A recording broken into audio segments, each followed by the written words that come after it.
MS pant માં આજે આપણે અલગ રીતથી ભાતચિત્ર દોરીશું અને જે અલગ રીતથી ભાતચિત્ર દોરીએ એને ત્યારબાદ આપણે કોપી લઈ લેશું। તો સૌથી પહેલા આપણે રેક્ટેંગલ શેપ ઉપર ક્લિક કરીશું અને એક ચોરસ છે એ આપણે દોરી લેશું। આવી રીતે ચોરસ દોરાઈ જાય ત્યારબાદ આપણે લાઈન શેપ લઈ લેશું અને આડી અને ઊભી લાઈન છે એ આવી રીતે ત્રાંસી લાઈન દોરવાની છે।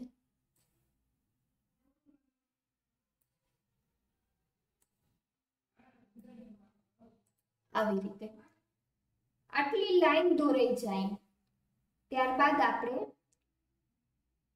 ઓવલ શેપ ઉપર ક્લિક કરી અને ગોળ રાઉન્ડ દોરવાનું છે। આવી રીતે એટલે આ શેપ છે આવી રીતે દોરાશે।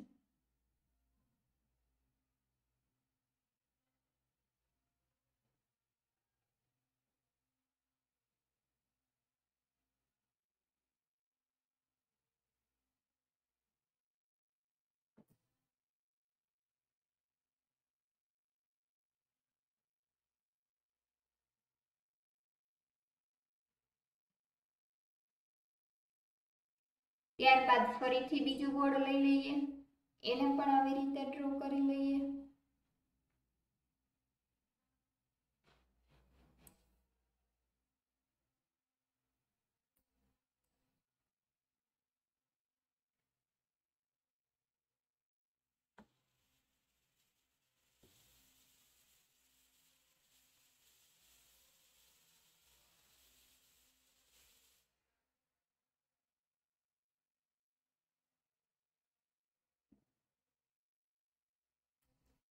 ત્યારબાદ લાઈન ઉપર ક્લિક કરીશું અને વ્હાઇટ કલર ઉપર ક્લિક કરીશું અને ઝૂમિંગ ઉપર ક્લિક કરી દેશું અને વ્હાઇટ કલર થી અહીંયા આપણે આમ કટ મારી દેશું।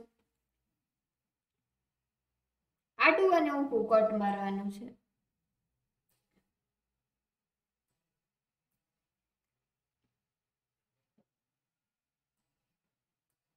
આડું અને ઊભું કટ મરાઈ જાય ત્યારબાદ ફિલ ઉપર ક્લિક કરી અને વ્હાઇટ કલર તો છે જ આ જગ્યાએ આપણે કલર પૂરી દેશું। એટલે આ ડિઝાઇન આટલી તૈયાર થઈ ગઈ। હવે આપણે ફરીથી બ્લેક કલર લઈ લેશું અને કર્વ શેપ લેશું। કર્વ શેપ લીધા પછી અહીંયાથી આપણે એક શેપ ડ્રો દોરી લેશું ટૂંકમાં આવી રીતે।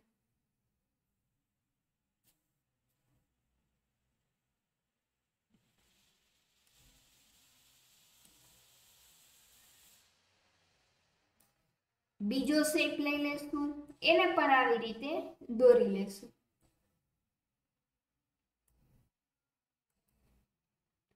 દોરાઈ જાય ત્યારબાદ વ્યૂમાં જશું અને 100% લઈ લેશું। હવે આ જે શેપ છે ને આ શેપની આપણે કોપી લઈ લઈએ। સિલેક્ટ કરી કોપી અને પેસ્ટ।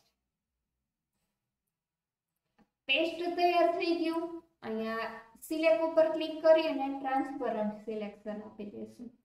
હવે આ જે શેપ સિલેક્ટ થયો તો આ શેપને આપણે રોટેટ કરીશું। તો ત્યાર પહેલા એકવાર કલર પૂરી લઈએ અને પછી આ બધું કરીએ। તો ફિલમાં જઈએ અને ગમતો કલર લઈ લઈએ આવી રીતે।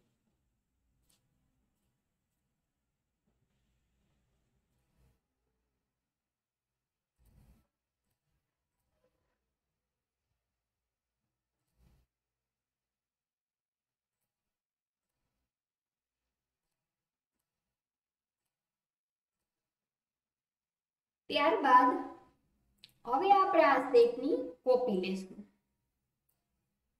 કોપી અને પેસ્ટ। આ જે શેપ કોપી કર્યો છે પેસ્ટ, આ શેપને આપણે હવે રોટેટ કરી લઈએ। પિનમાં જોઈ અને હોરિઝોન્ટલ રોટેટ કરીશું। હોરિઝોન્ટલ રોટેટ થયા પછી આ જે શેપ છે એ આ શેપની બાજુમાં આવી રીતે બેસાડી દેવાનું। સેજ ઉપર લઈ લે એટલે લાઈન છે કેવી થઈ જાય, પતલી થઈ જાય। થઈ ગયું। ત્યારબાદ ફરીથી આટલા શેપની આપણે કોપી લઈ લેશું અને પેસ્ટ। તો તો આ જે શેપ પેસ્ટ થયો આ શેપને ફરીથી આપણે રોટેટ કરી લઈએ. શું કરીશું અહીંથી રોટેટ. આ જે શેપ રોટેટ થયો આ શેપને હવે આ સાઈડથી ફિટિંગમાં બેસાડી દઈએ.